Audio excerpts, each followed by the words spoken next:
Hindi na nakapalag ang isang lalaki matapos umanong magpaputok ng baril sa Purok 3, Barangay Villaflor, Orqueta City, tanghali ng Abril 19, 2026. Kinilala lamang sa alias na Bebel, 42 anyos, isang caretaker ang suspect na umano'y nasa impluwensya ng alak nang mangyari ang insidente. Upon responding by our troops, na recover po natin ang ginamit na baril, no? So itong isang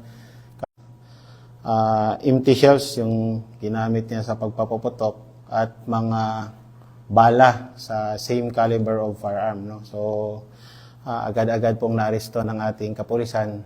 Na-recover sa suspect ang isang 45 caliber pistol, mga magasin, bala at mga basyo ng bala na isinailalim sa inventaryo sa presensya ng mga opisyal ng barangay. Ayon sa investigasyon, mayroon ring nakabinbin na kaso ng attempted murder ang suspect sa bayan ng Aluran, Misamis Occidental.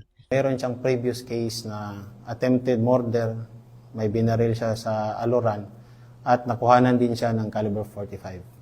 Kasalukuyang nasa kustodiya ng Oroqueta CPS ang suspect para sa kaukulang disposisyon at pagsasampa ng kaso sa ilalim ng Republic Act 11926. Nanawagan naman ang hepe ng Oroqueta CPS sa mga individual na may mga hindi lisensyadong baril na isurrender ang mga ito sa pulisya.